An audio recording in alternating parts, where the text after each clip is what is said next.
Good afternoon. How's everybody doing? Good. Good. So first of all, thank you for being here. This is exciting time both for the lecture and also a lot of things are converging. So first of all, let me welcome you to the keynote lecture for the Forum on Racial and Environmental Equity and Justice, a series of events that different groups have been putting together to focus on the intimate intersection between environment and race and climate change. So first of all, some of our co-sponsors and collaborators are Fossil Free MIT, which I'm a member of, the Black Graduate Student Association, Black Student Union, Latino Cultural Center, and then we could not have been able to do this without the support of Radius, Office of the Vice President of Research, MIT Chaplain, Institute Community Equity Officer, and Environmental Solutions Initiative. So maybe a few of us haven't actually thought about this, but environment is intimately tied with race. If you consider current water crisis in Flint, Michigan, or some of the issues at Standing Rock, North Dakota, thus understanding and unpacking inequality important if you really want to move forward to have equal and equitable access to air, water, and a safe living environment for everyone in this country. So during my undergraduate studies, I actually interacted with some of Professor Bullard's work. Even though I was a physics student, I took some of courses on environmental policy. And this is where I first got to know the work and how crucial justice comes into this type of these issues. So I'm going to introduce Professor Bullard. He's the Dean of the Barbara Jordan McKay Leland School of Public Affairs at Texas Southern University in Houston. Professor Bullard is a distinguished professor of urban planning and environmental policy. In 1990, he was the first environmental justice scholar to receive the National Wildlife Federation Conservation Achievement Award for Dumping in Dixie, Race, Class, and Environmental Quality. He is the author of 18 books, which he's published over the 3.5 decades, on sustainable development, environmental racism, urban land use, community reinvestment, housing, transportation, climate justice, and the list goes on. Dr. Bullard has testified as an expert witness and served as a technical advisor on hundreds of civil rights lawsuits. He's often regarded as the father of environmental justice. For that, in July 2007, CNN named him People You Should Know. Bullard Green issue is black and white. In 2014, the Sierra Club named its Environmental Justice Award after Dr. Bullard. And in 2015, the American Bar Association presented him with the Excellence in Environmental Energy and Resources Stewardship Award. So without any further ado, Professor Robert Bullard.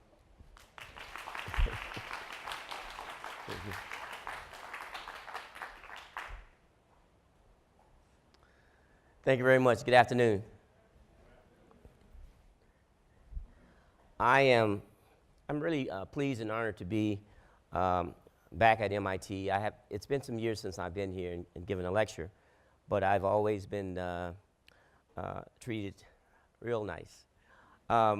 It's a time that the weather is pretty cooperative. I've been in this area in the wintertime when it's been brutal coming from Texas. Again, I'd like to thank the sponsors of this event, and I'm glad it did work out. My schedule is crazy. I'm living out of suitcases on the road. But I do think this is important, and I wanted to share. The quest for environmental and racial justice for all, why equity matters. Again, happy Earth Month. My job is to give this lecture, but I want it to be more than a lecture. I'm a talking head on the stage, but I want a lot of the graphics and some of the statistics and the facts to speak for themselves. I'm going to give you facts. I'm not going to give you any alternative facts. And so my job is to connect the dots, and I'm very good at connecting dots. I was very good as a kid playing that game. So I've written 18 books and a lot of catchy titles. And my first book was on Houston, Invisible Houston. Houston. How can Houston be invisible? It's the 4th largest city in the country. in its over 600 square miles, no zoning. Way back in 1978, Houston had the largest African American population community in the South, but they were invisible. And for those of you who know the story, I apologize when I repeat it. Those 500,000 people were invisible. Dumping in Dixie, In Search of the New South. I wrote a book on In Search of the New South, 300 pages, and came up with the conclusion, there is no New South. It's the same. Nothing new under the sun. MIT Press, Just Sustainabilities. MIT Press, let me see the other one. The Quest for Environmental, I had 3 MIT Press books. Raised Place to Environmental Justice After Hurricane Katrina, Wrong Complexion for Protection. These are all books on different topics. 1965, how I'm gonna connect all this stuff. 1965 was a year that civil rights hit the airwaves with the march on the bridge, Selma and Montgomery March.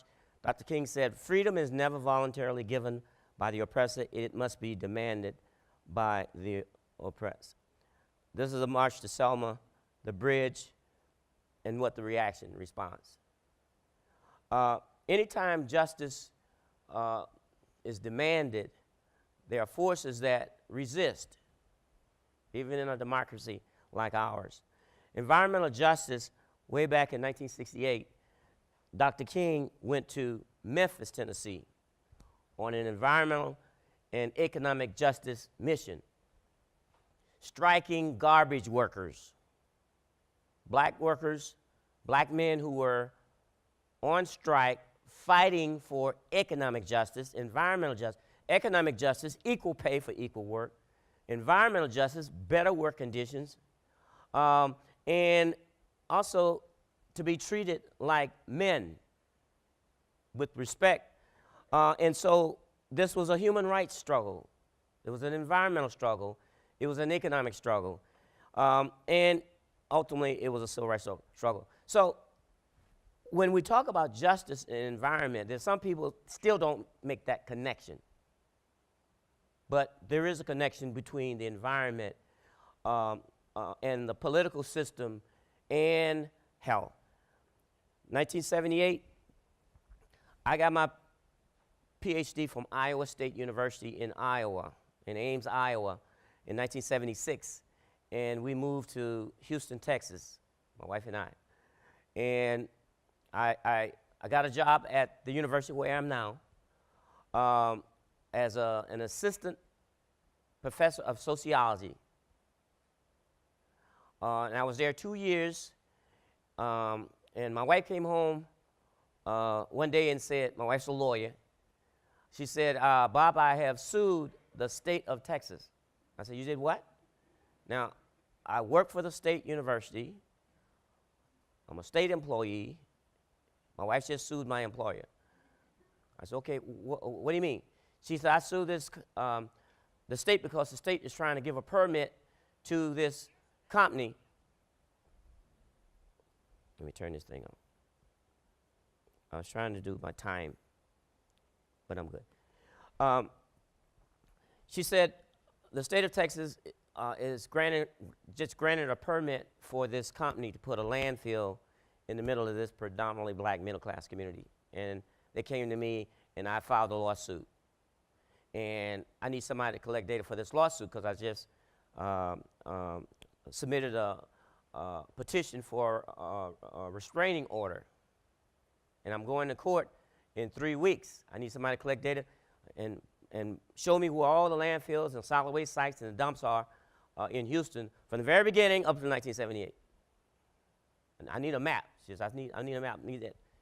I said, you need a sociologist.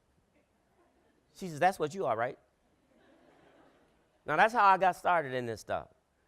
I had 10 students in my research methods class that I was teaching, and I told them, I said, we're going to do a research project, and we're going to find out where all the landfills and garbage dumps and incinerators and solid waste facilities are in Houston, and put them on a map, and that's going to be our report and our study.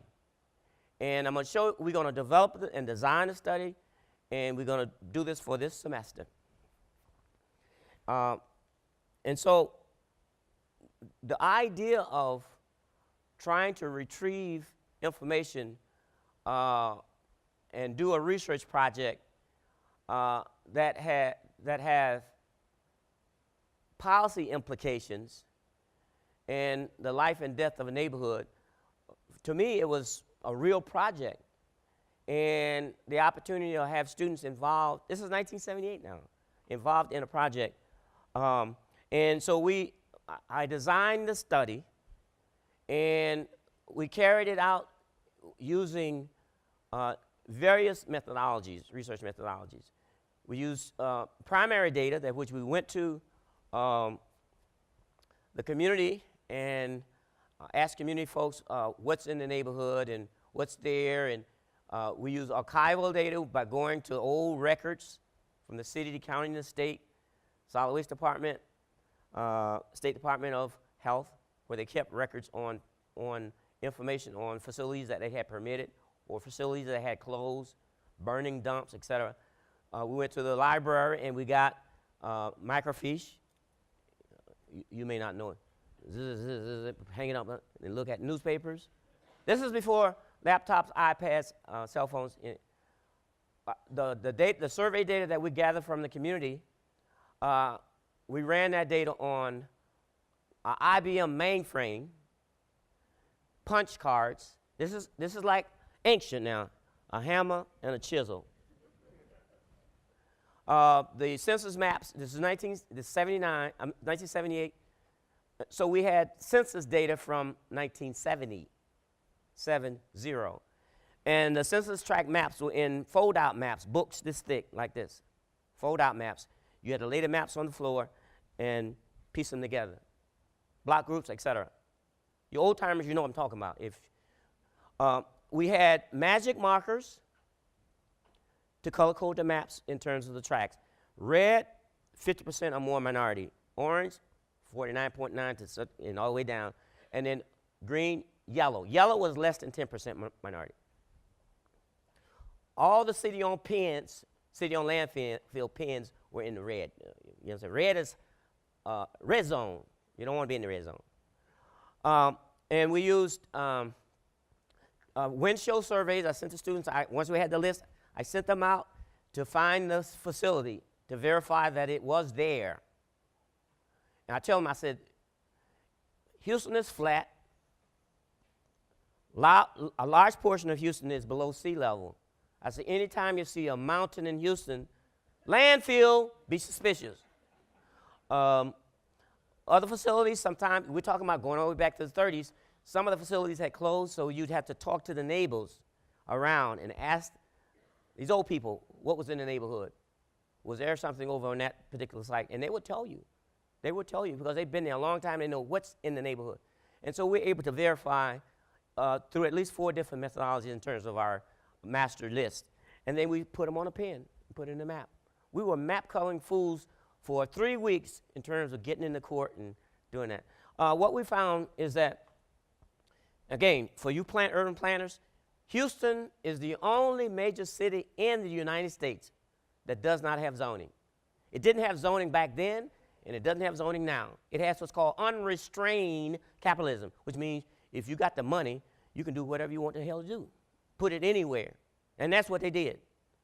5 out of 5 of the city-owned landfills are located in predominantly black neighborhoods. Now, when I say predominantly black, that's like me saying my family is predominantly black. These are all Jim Crow neighborhoods that was created by racism. 6 out of 8 of the city-owned incinerators were located in black neighborhoods. And 3 out of 4 of the privately owned landfills were located in black neighborhoods. 83% of all the garbage waste dumped in Houston from the 30s up until 1978 were located in predominantly black neighborhoods, even though blacks only made up 25% of the population during that period of time, that 50-year period of time. Now, Bean versus Southwestern Waste Management. It was a class action lawsuit. Margaret Bean and all the residents of that neighborhood, my wife got certified as being a class. That's class action. The name of the landfill is Whispering Pines. Like, I love living in Whispering Pines. Now, people, when they saw trees being knocked down, they thought they were getting a new expanded subdivision, as well as getting shopping. They were not told they were getting a sanitary landfill. And we know there is nothing sanitary about a landfill. That's where garbage goes. The garbage don't go to garbage heaven, it goes to the landfill. So, this gentleman here, right here, he led some of the protests then. He was a justice of the peace then. He's a congressman now. Congressman Al Green, representing congressional district in Houston. I documented this in Invisible Houston. As I said before, these communities were invisible. And since they didn't have zoning, the city council up until 1972 was all white men. These are children that were made by city council members. Where to put it? Over there, over there, over there. And so the idea of randomness and the idea of everybody has equal opportunity to live in a residential area that's not polluted, or the environment somehow is neutral when it comes to race and class. And of course, during that 50-year period, there were poor white people that lived in Houston. Now, let me just be clear. But those communities were somehow left off the table. 1982, important year. 1982 was a year when that sparked a national environmental justice movement. Now, we were doing a study in Houston in 1978 and 79. That was no national movement. We went to the environmental groups, the white groups. We went to them. I gave them my study. I gave them the statistics. I said 82% of all the waste being dumped in Houston from the 30s up until 1978 has been dumped in black neighborhoods. And I got back, well, where else is it supposed to go? Now, these are our progressive white environmental groups that's giving us awards now. I won't call any names, but I got 2 of them from them. We're friends now. We made up. As we kicked them in the ass many years, we made up. Love them to death. We family. We went to one of the oldest civil rights organizations in the country. I won't call any name, but you know their initials. We went to them and they said, look at these horrible statistics. Black people are being dumped on. 82% of all the garbage being dumped in Houston from last 50 years been put in black neighborhoods. We said, we got an environmental discrimination case using civil rights law. We want you to help. And they said, we don't do environment. We do housing discrimination, education, voting, and did I say employment? Those are what they do. They don't do environment.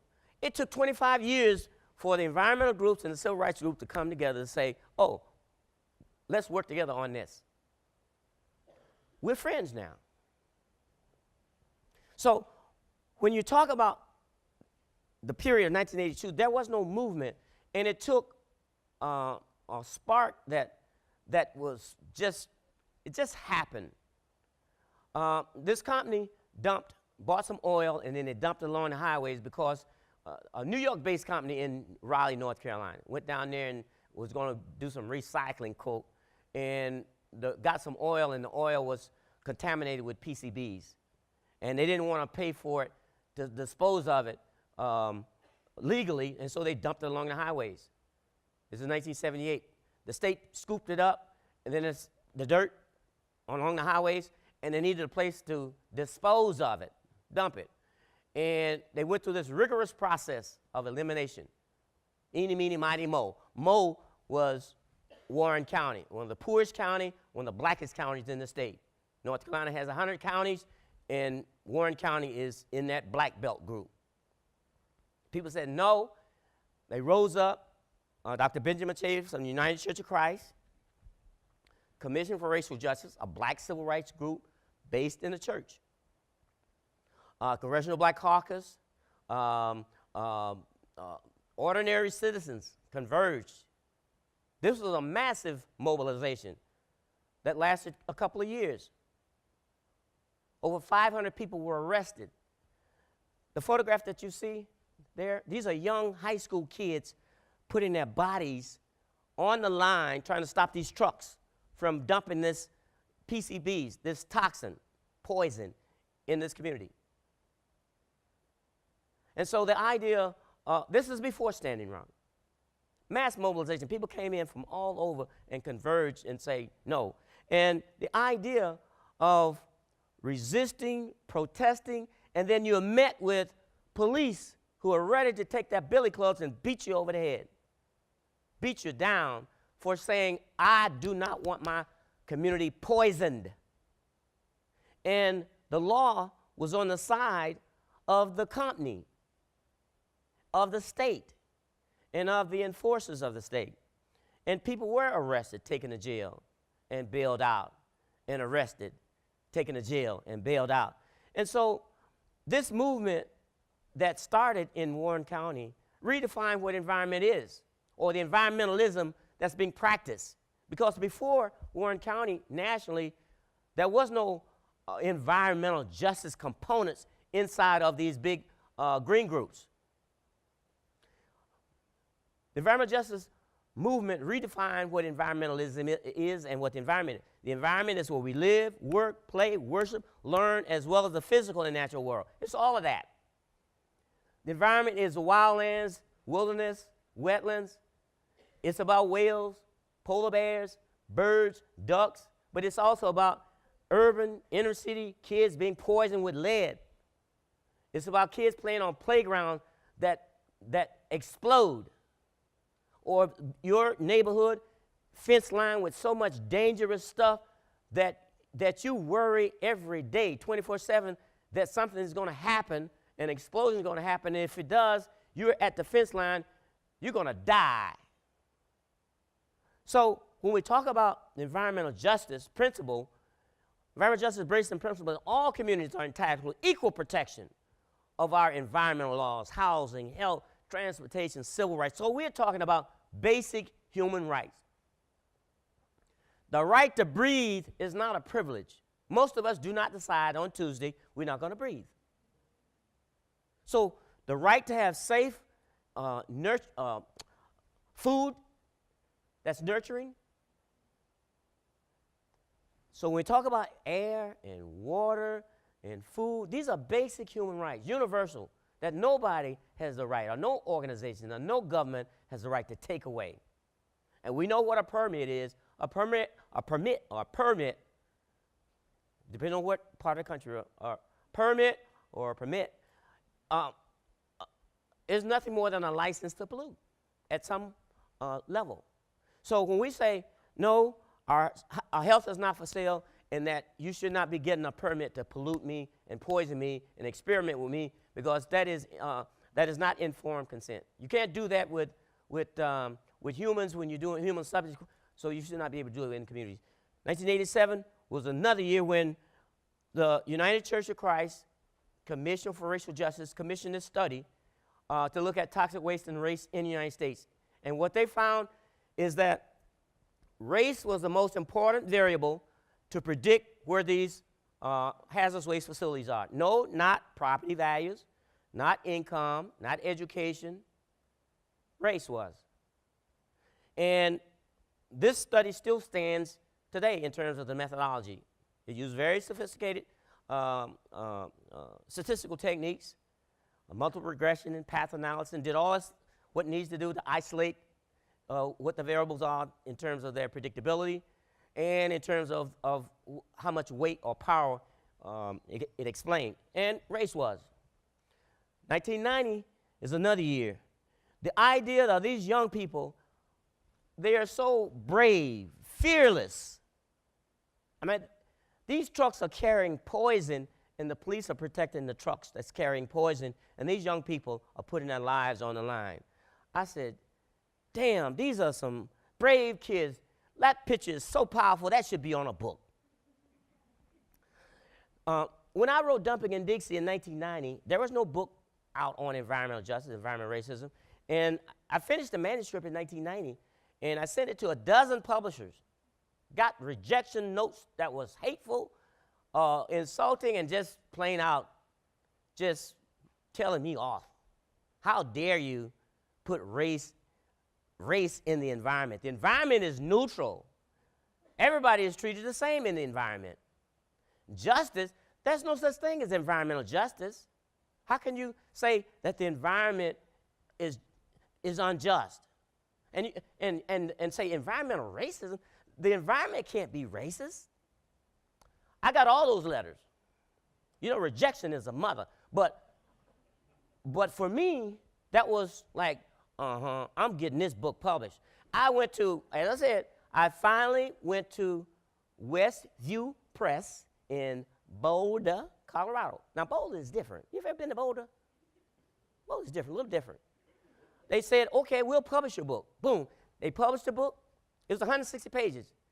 And I was done. I had gotten the book published, and I was done. And I got the first royalty check. It was a huge check with a bunch of zeros. I said, that's got to be a mistake, because I ain't going to cash no check and have to pay money back. And they told me they made it into a textbook. And that was my first understanding. If your book gets adopted as a textbook at universities, and a lot of people are using it, you have a bunch of zeros on that. But that's not why I wrote it. I wrote it to get in the hands of community people to say, this is what's happening in these communities, and there's resistance going on across the South fighting environmental racism. But they made it a textbook, and they made it too damn expensive for the people I wrote it for. And then they came back and said, well, we want you to do a second edition and update it. And so I updated, and I wrote 2 more chapters. The first book was $30. I said, who can afford a $30 book? But I wrote 2 more chapters in second edition, and the price went down. I said, I really don't know what capitalism is. I don't understand it. So the idea of codifying, doing the research, doing the documentation on where facilities. You know, I did Houston case, landfills. I did Dallas, all the lead smelters in Dallas are located in black and brown neighborhoods. I went to that's Cancer Alley, up and down Mississippi River. I even went to West Virginia. And a lot of folks don't even know that there's black folks in West Virginia, and Union Carbide found them. There's black folks who separated. When West Virginia broke away from Virginia in the 1860s during the Civil War, and West Virginia was a free state, there were some black folks who got smart and said, I'm going with West Virginia. And they settled in this little area in the Kanawha River Valley, and that was the black community in that little area. And West Virginia, the state of West Virginia needed a place to build this Jim Crow school. And they put it in the black community and called it West Virginia Colored Institute. That's how the institute gets its name. This is in the 1880s, 1890s. Union Carbide came in there in the 1950s and sat down across the fence from this black community. The only place that manufactured methyl isocyanate, MIC, in this country, that stuff that killed all those people in Bhopal, India, and there are people still dying from that disaster, man-made disaster. The only place that's MIC was in Institute, West Virginia. So when we talked about what's going on in different places, people started to make that connection. And our thing is, we need to get these people connected, what's happening in West Virginia and Louisiana and Mississippi and Alabama and Texas, across the South. That's how Dixie was, Dumping in Dixie. 1991, once again, the United Church of Christ, Ben Chavis at Commission for Racial Justice, said we want to pull together a team of folks and organize a summit, a People of Color Summit. Because the environmental groups were ignoring us. They were acting as if there were no environmental problems in our communities, as if we were not concerned about the environment. And you had some of my sociology colleagues doing surveys and asking questions like, are you a member of the Sierra Club? Do you get the magazine from this organization. Well, hell, I grew up in Alabama. We couldn't join the Sierra Club. It was a private club. So my father hunted and fished. He was not an angler. When he fished, it was no catch and release. It's catch, clean, cook. And so a lot of the environmentalists of color were written out because we are not part of the, quote, traditional organization membership base. So Dr. Chavis said, we want to pull together this team of folks, and we planned this summit. We planned it for 500 people. 1,000 people showed up. We were using credit cards, doing some everything to get people rooms and everything. We developed 17 principles of environmental justice. The first principle is that people must speak for themselves, and that the most impacted must be at the table when decisions are being made. We're talking self-determination. And when we talk about those principles, we had our summit in 1991.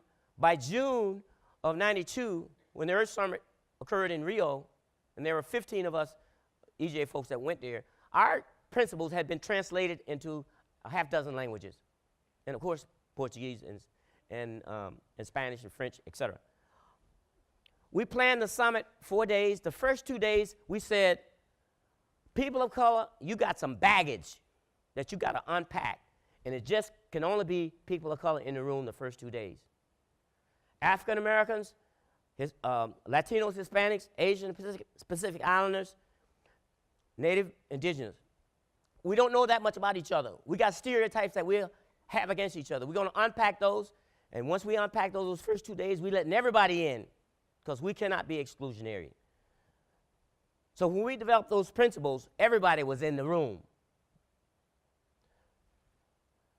And you got 1,000 people in Washington in 1994. The book says you have to have a march, and you have to demonstrate, and you have on the nation's capital. And we did. Nobody was arrested. We were very organized and disciplined. 1994, after all the struggles on the ground, all across the country, environmental justice people organizing, mobilizing, and challenging what's going on in their own local, state, and government, and these industries that are in their communities. And it had reached the White House. When Clinton Gore got elected, Dr. Chavis and myself were selected to be on the transition team. We were getting all kinds of information from folks. Fax. Fax was the technology then. Fax. F-A-X. Fax. We had a fax machine in the basement in one of those buildings where we were at the transition team. And we were getting suggestions from all over the country, what we wanted. And just keep that picture in mind. Now, that's Bill Clinton. This is 1994. It was February, and it was cold, snow. That's Bill Clinton, Al Gore, John Lewis, Conyers, Wellstone from Minnesota. That's me. That's Carol Browner, Janet Reno. It was a fantastic signing. We were at a conference in Arlington when we got the call. We got a call, go to the front desk. No cell phone now. Go to the front desk, you got a call from the White House. I went and picked up the phone. Who is this? I thought it was a crank call. This is from the White House, we want you to come over. Who? What? I hung up. Then they called back. They verified. You know, you get crank calls. And we got a call, and so we actually went over.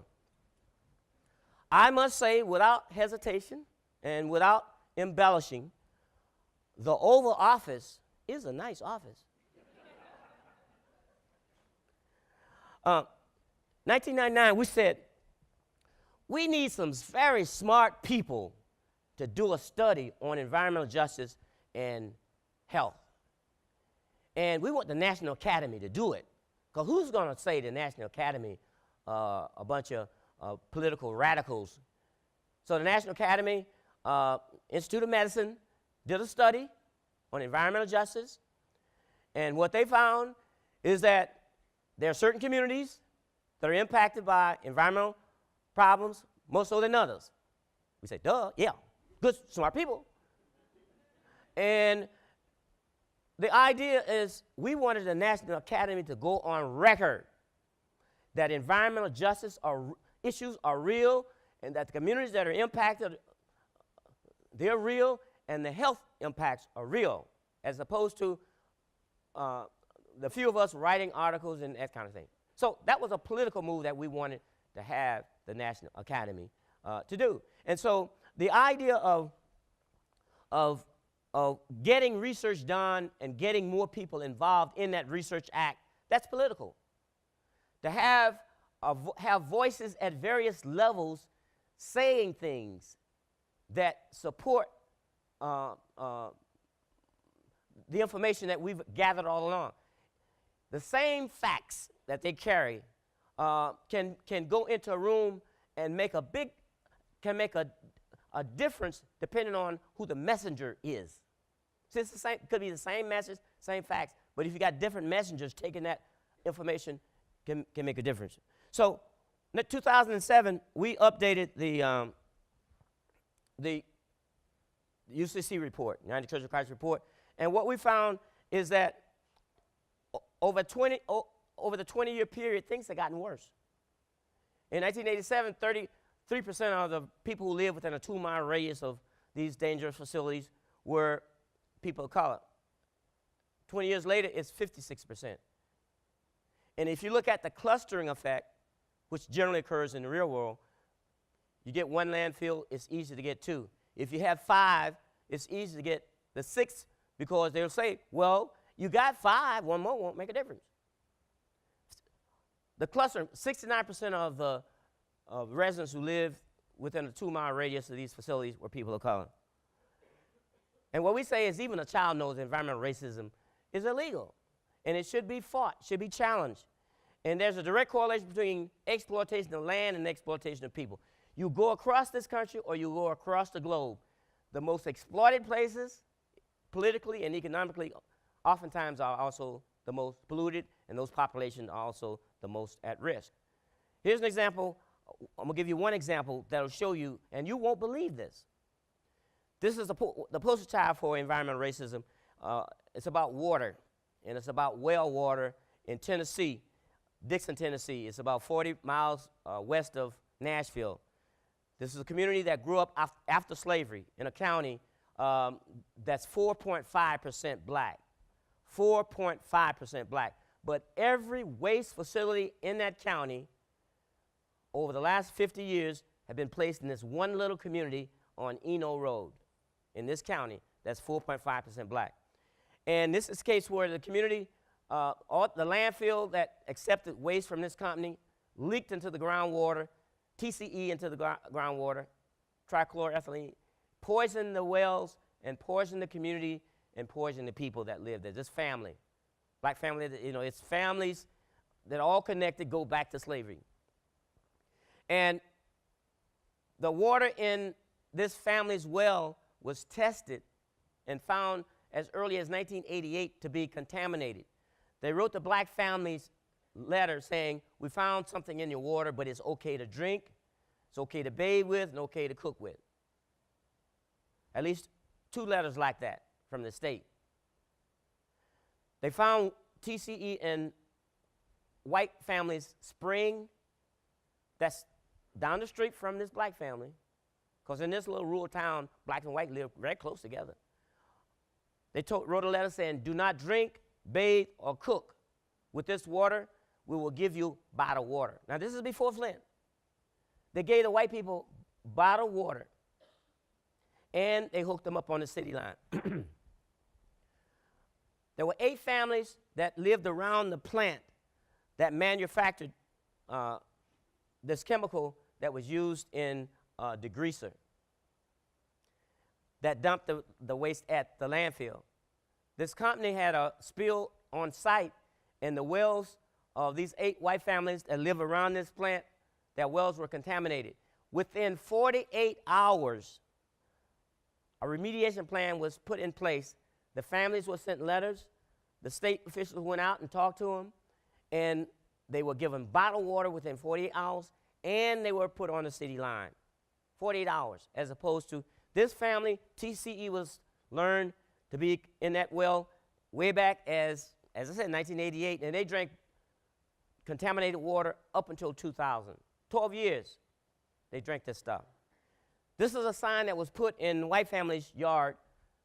This spring contains TCE above U.S. EPA maximum contaminant level. Exposure to dermal contact or ingestion could pose a risk to human health. This was put in a white family's yard across from the spring and a half mile from the black family. Nothing was like this was done. There was faulty testing. They found water. They kept testing until they found it was below the level.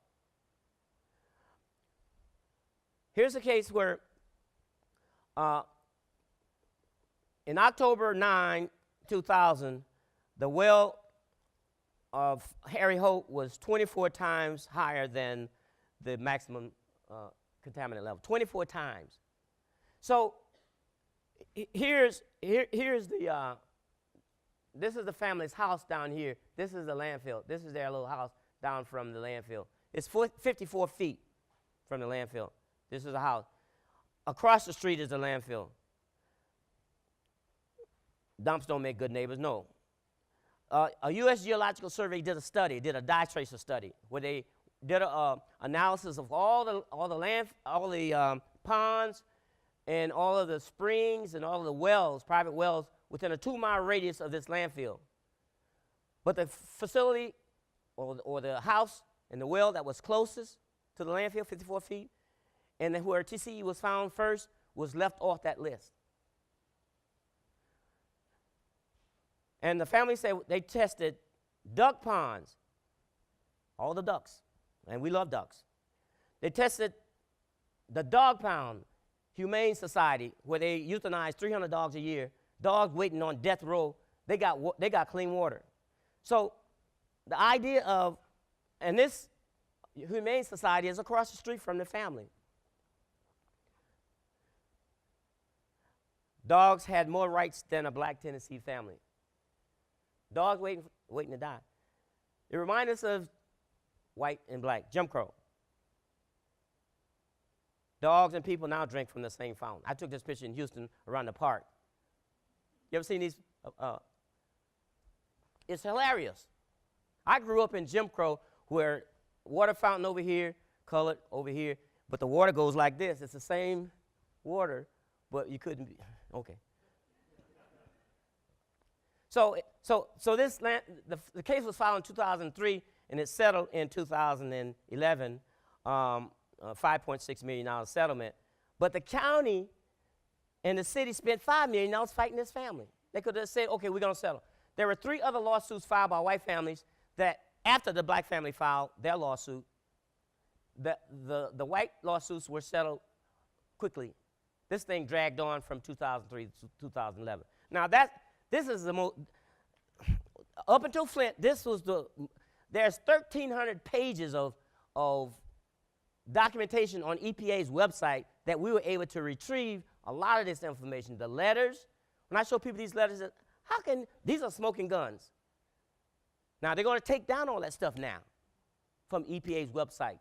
You won't be able, they're going to scrub all the kind of stuff where you're able to work and find out what the government is not doing and what it's doing.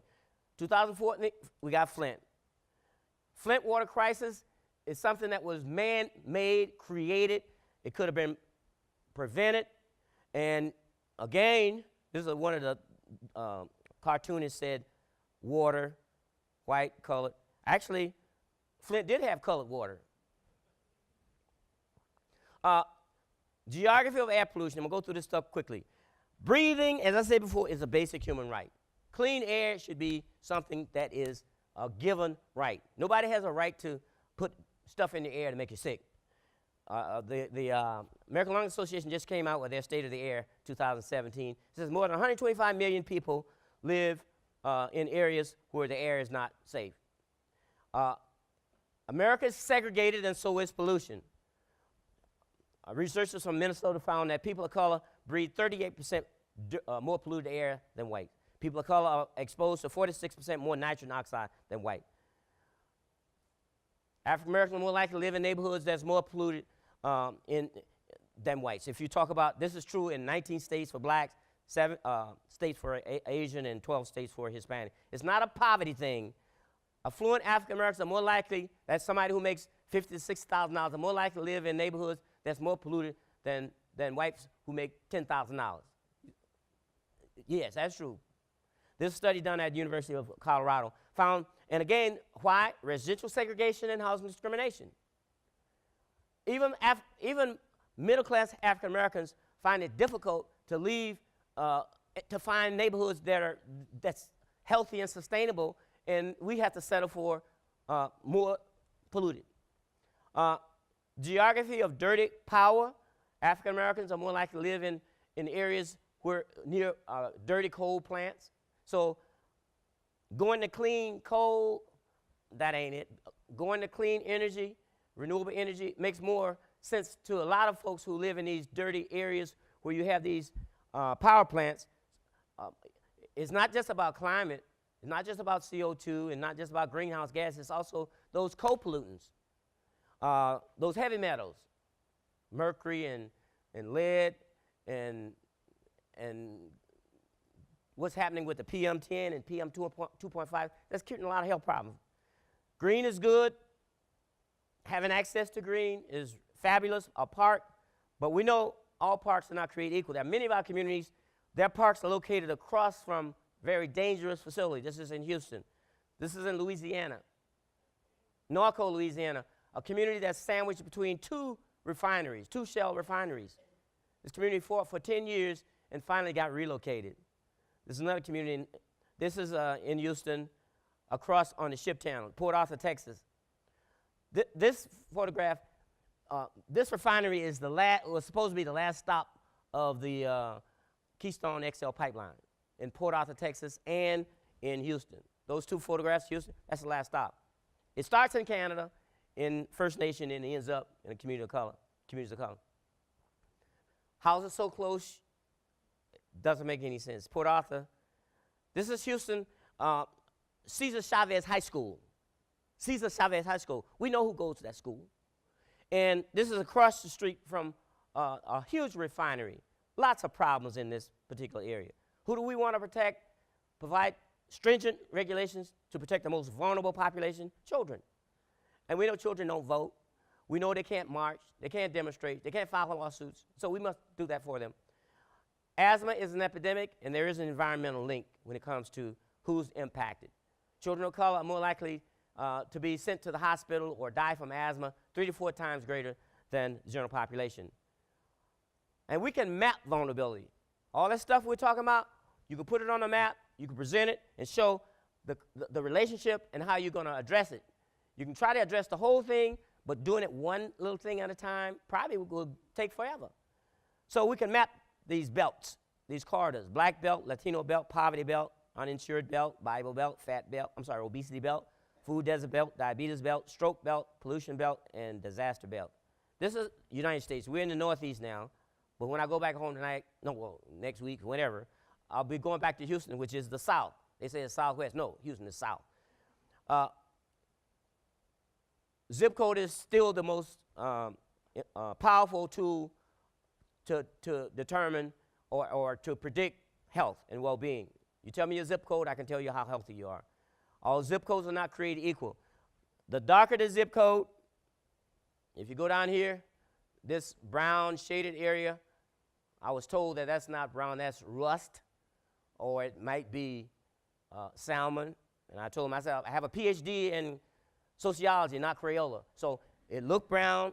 That's what that's the area that's the worst, most stressed. You can keep that in mind. The red area represent, this is 1860 during slavery. The red is the slave states. The blue is the free states.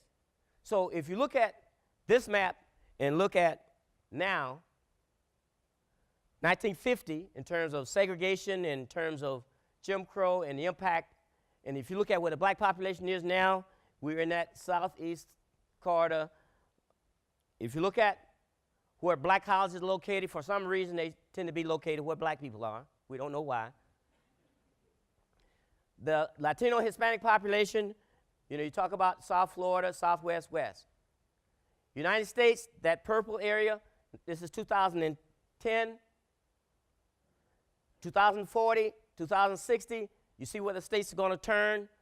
Population is going to be people of color majority, but you're still going to have not too many folks up here in Maine and well, anyway. Ideology. If you look at the most conservative versus the most liberal. Religiosity, that's the Bible Belt. This is Gallup poll. Here's the poverty belt. All across, the darker the blue, you see Florida down here. Florida's different. It just sticks off into the Gulf of Mexico. Here are the states that get the most from federal government. Takers versus givers. Oh, people talk, oh, we want small government. Mississippi, Louisiana, you get small government, you go broke. Red states get more money than they give. Takers. Geography of hate. This is a map of the hate crimes. There's a pattern. Highest concentration is in the South and Midwest, Northeast. This is post-election hate crimes. You can see where they are on the map. You can map all this stuff. The healthiest states, look at Maine and Connecticut and and Vermont, Massachusetts. Look at the bottom quartile, or the lowest ranking, dark blue, down there. There's a pattern, and you're going to see that it's starting to make sense. The unhealthiest states, Mississippi, 7 out of 10 unhealthy states are in the South. Mississippi, Louisiana fight who's going to be on the bottom every year. Scorecard, this is state health department that's the worst. Darker the blue, you don't want, well, it's bad. Geography of life expectancy. The darker the red area, the lower the life expectancy. Here's the food desert. People don't have enough money to buy food. Food insecurity, I'm sorry. That salmon area. No car, no grocery store. Look at the pattern. High concentration. Here's the obesity belt. Mississippi is the fattest, Colorado is skinniest. There's something about Colorado that's making them stand out. And I have a theory. It's mountain high air, tofu, bean sprouts, and marijuana.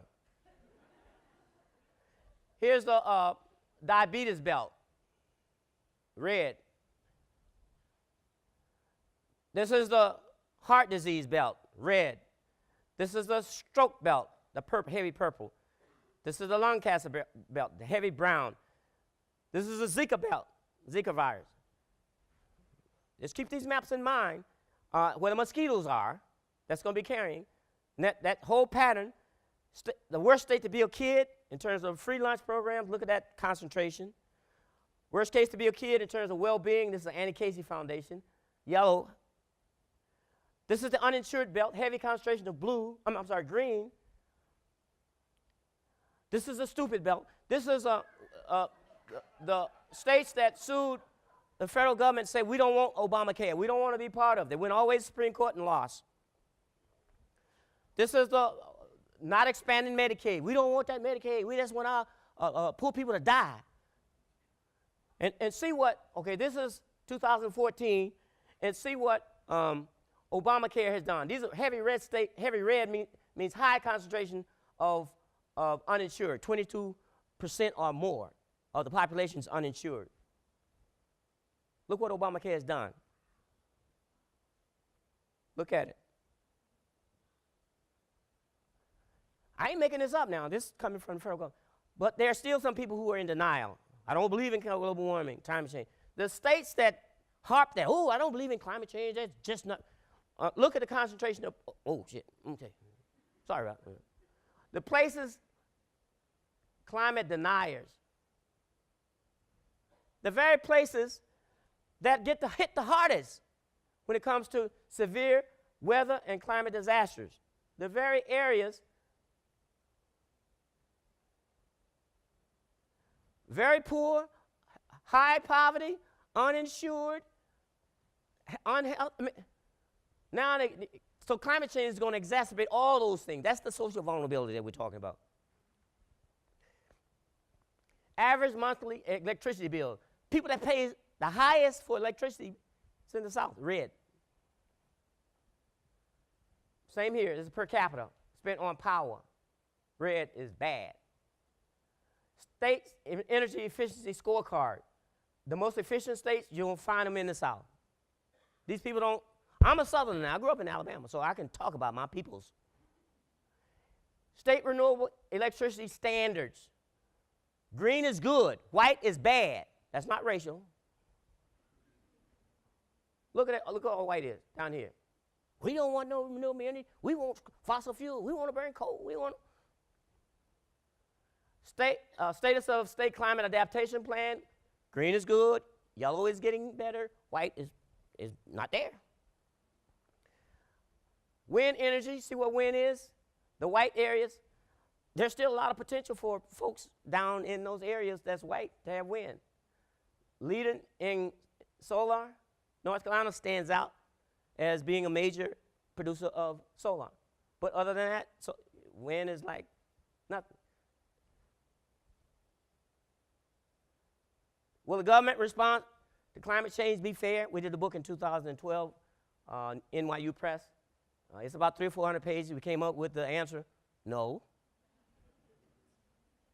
Protecting the most vulnerable population. We did this book after Katrina and found that it was racism that drove a lot of the inequality before the storm and in terms of the rebuilding and rejuvenation, et cetera. There's still 100,000 African Americans who would like to go back home, but they can't because there's no housing. They tore down all the public housing, built new housing, and only 20% of the people that got kicked out of public housing are back in those market rent.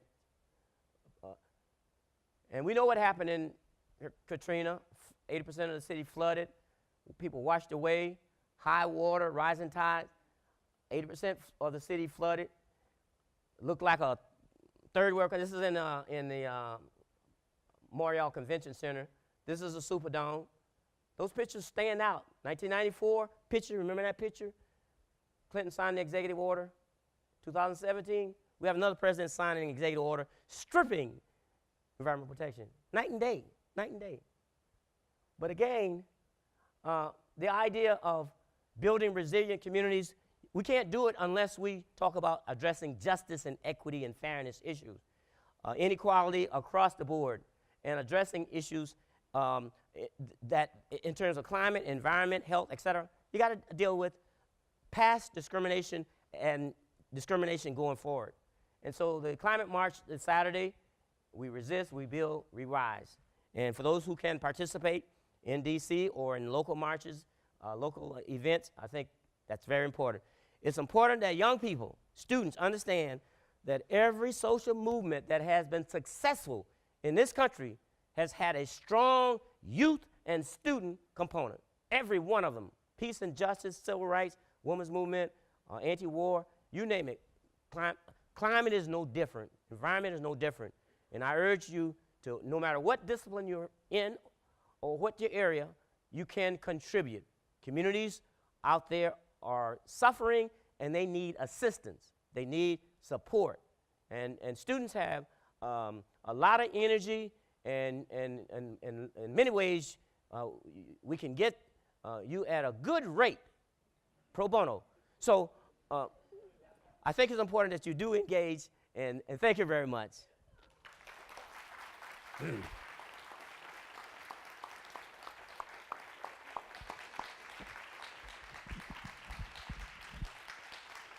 So I think Dr. Bullard gave us a tremendous amount of information in a little bit of time, but I think we're all caught up now in terms of where we are. So if we have any questions, please raise your hands. If I could have one other person help with this other microphone. And if anybody has any questions, we'll let you ask them, Dr. Bullard. So let me start in the back and then we'll come down. Yeah. You're next.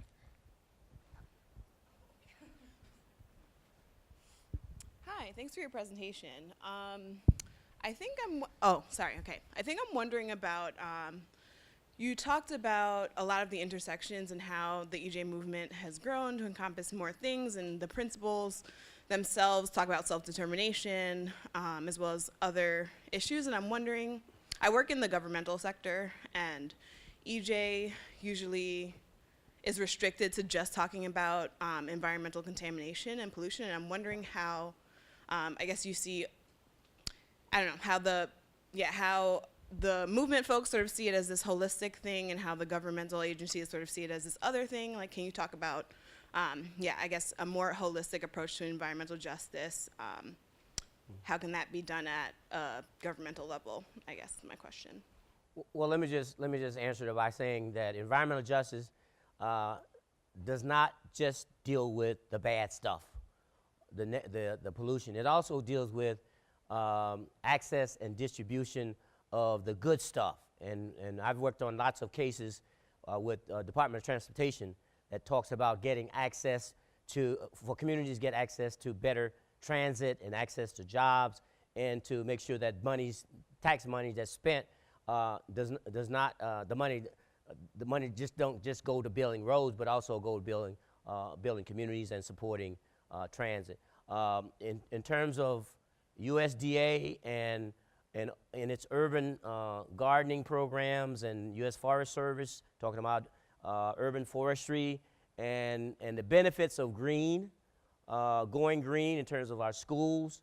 I mean, although our movement started out just fighting bad stuff, more recent struggles have been around making sure that our communities get a fair share of the benefits and of designing for livability and walkability and access to clean energy and all those things. So it's not just about pollution.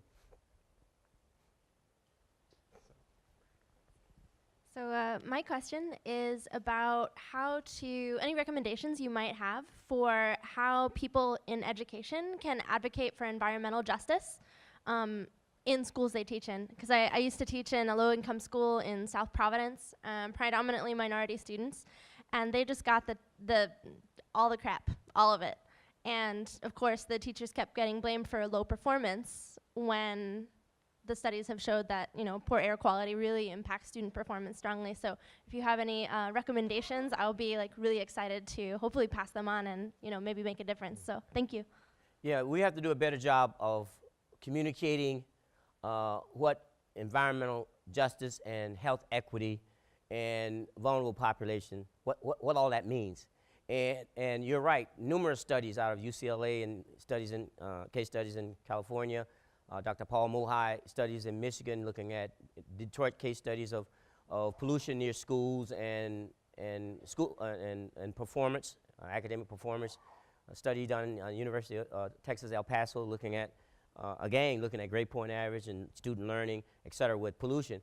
And school boards have to be educated about what it means for their children to be in schools that's so close to facilities like that, and not knowing what's coming out of the smokestack, and not having information about what harm is being done. Most states in this country do not have standards for citing schools, for example. I think Massachusetts is one of those states that has it, but my state, you can put a school next to anything. And in terms of environmental tests that are done, like in Louisiana, just last year, environmental justice community had to fight against the school board that's trying to put a new school on top of an old dump. And that should not be, we should not be having those discussions today. But so it means a lot of our educators must be educated, a lot of our elected officials must be educated on these issues, and a lot of our public health officials must be educated to connect with the various stakeholders in these groups. And again, education and information, user-friendly information, and getting the information in the hands of decision makers and the community in a timely manner, not after everything has already been set and done, but getting it into them. I found that organizing around children health issues is probably the easiest way to mobilize populations, poor people, working class, middle income, whatever. You talk about children health, children being poisoned. That's how Flint got on the radar. about the children being poisoned with lead. Who's going to say, I am for poisoning children? No, not many.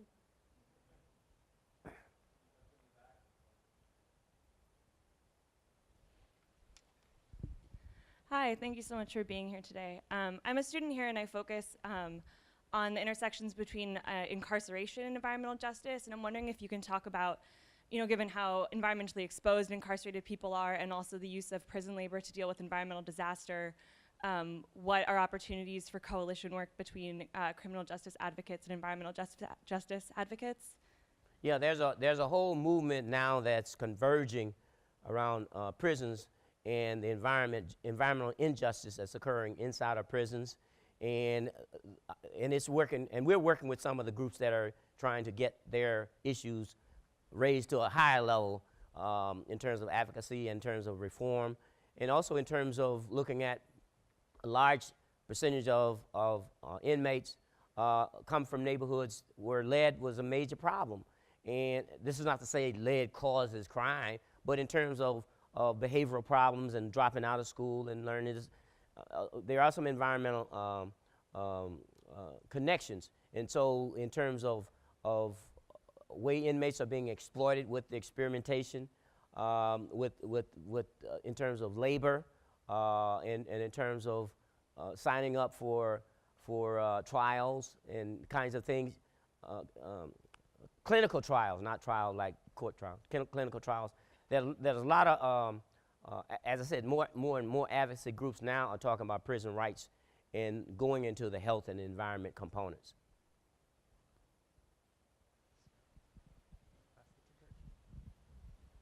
Thanks. Yeah, I was curious what your perspective is on how much harder things might be getting over the next 4 years with things like they're shutting down the EJ division of EPA, for instance. But one of the takeaways from what you've been talking about today is really most of the change is happening from the frontline communities and their support. The watchdogs, how important are they and how bad would it be without them? Yeah, that's a very important point. And I always like to tell people, I get that question a lot, is that the environmental justice movement did not emerge from the EPA. It was not born out of government, it was born out of struggle. And communities that basically came together and decided no more. And our job is going to be more difficult, but it's not going to be impossible. What's happening right now is a wake-up call for everybody. The groups that thought we had solved those problems, they're going to have to get gear back up for combat. And for communities that were not seen as advocates for environment, et cetera, the fracking phenomena is driving a lot of them to understand that they stand on side with us. They not be in the inner city or they not be on the border or whatever, but the fracking issue is driving a lot of the communities to say, hey, we are being impacted, and we didn't say it's okay. And so I think the foundation, the private foundations, will need to step up, and we're talking to a number of them to fill the void. We have to get more funds into community-based grassroots organizations, and particularly organizations of color and those frontline communities to do the work, because there's just so much that an organization based in New York or DC or San Francisco can do. I mean, you have to get on a plane to fly and help us, but if we empower communities and organizations of the community to do this kind of work and start sharing funding, I think we can be much better off. But as I said, I am optimistic. I've seen some of this happen before. The first aspect of environmental justice infused into the EPA was done under the first Bush administration, George Herbert Bush. And the EPA administrator was William Riley, a Republican. And we got environmental equity. We got a report done on environmental equity, reducing risk for all communities. And then Clinton came in and moved it to the next level in terms of executive order and Office of Environmental Justice and some other kinds of things. And then W came in, and it went flat. It did not, they were not attacked, it was not dismantled, it just went flat. Obama came in and then ratcheted it back up and put things in place to go across, and not just the EPA, a lot of federal agencies, 12 or 13 federal agencies working on these issues across the board, putting it in rulemaking, talking about buffer zone, and talk about communities' health, and et cetera. And now we have another administration that's openly hostile, talking about dismantling, defunding, zeroing out, and allowing things to revert back to pre-1970, pre-EPA. And again, Richard Nixon created the EPA. And last time I checked, Rick Nixon was a Republican. So what gives me optimism is that young people are mobilizing and organizing. You have a whole generation now that are coming to these issues and owning them. And they are making the connection. They don't have as much baggage as my generation in terms of these wedge issues. And so I think they can concentrate on getting it right and getting in the face of those who are making decisions. The environmental justice movement and the climate justice movement, these are not movements for cowards. Those young people putting their bodies on the line, they were not cowards. They were heroes and sheroes. This work is not for everybody, but if you choose to do it, it's very rewarding. And I get so much. I get really, just excited when a young person come back to me and say, Dr. Bullard, I'm a hydrologist, toxicologist, I'm an environmental lawyer, I'm an executive director of a nonprofit, or I'm doing X, Y, and Z. I was in your lecture in 1999. I'm like, oh yeah, okay. But the idea is that you never know who's listening, and there are groups out there working on these issues that's below the radar. So if you get above the radar, you get attacked. So you got to be working silent. It's like on a submarine. You run silent, but run deep. I'm a Vietnam-era Marine. Hoorah. And we know when to fight, and we don't leave any soldiers behind. We bring them on. This is war. And I say war does not call for cowards. Final questions? One in the back and one in the front. So, who's in the back?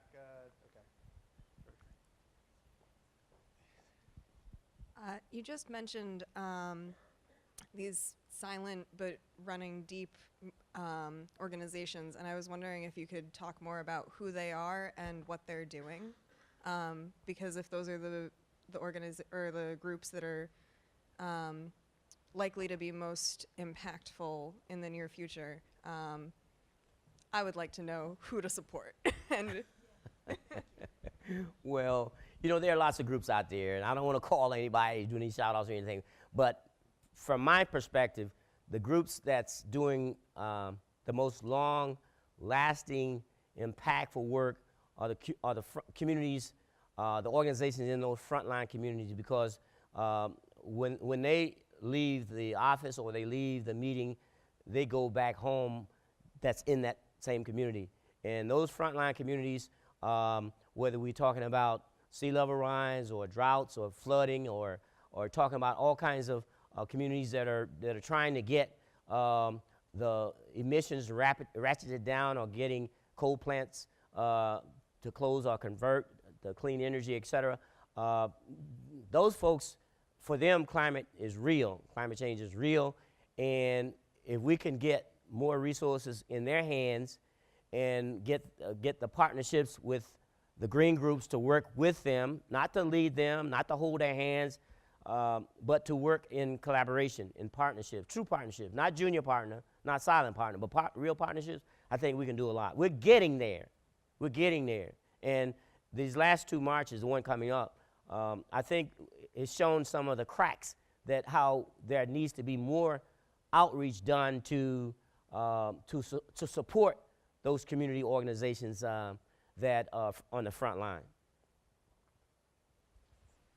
I think you're our last question. Thank you. Hi. Going back to the principles that you mentioned from the, what was it, 91? People Summit. Yeah. Being in a research place like here and others, one of the things that I'd be interested in your comments and observations is that there's been some progress in more people incorporating this issue of not just studying on other people, but to bringing them in to participate actively and early, so that they're not just, I mean, it's an important step to have them be on the agenda of research, but more important is to have them shape the agenda right up front. But it's easier said than done, and you know, it's people's lives are different, complicated, the challenges. It's not just enough to put a posting on Facebook or a website and then say, oh, nobody showed up. So I was just curious, from your perspective and experience, you know, what you think are best practices to do that.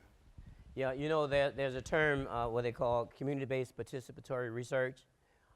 We were doing that before it had a name. And the study that I did in Houston in 1979 was community-based participatory research, because we trained community residents in doing survey research and interviewing. We trained them in collecting data and presenting, et cetera. Community-based participatory research is difficult. Everybody can't do it, because in some cases, there's some people that's not cut to deal with communities, because it takes a lot of work to deal with some of those community folks, those little old grandmothers, tough as nails, take no prisoner, and that will sell you everything. They'll tell you, I have a PhD in streets, and PhD in longevity, and so you have to adopt, you know, a strategy that respects the indigenous knowledge of communities, because community has a lot of knowledge, and again, the partnerships that I've developed with some communities, you know, 25, 30 years ago, those partnerships still exist even to this day, in terms of I may get a call and say, can you come and help us work out something on this? You know, every now and then. A lot of the communities now are standing on their own feet. I mean, they say they have legs now. I mean, they don't have to call as often.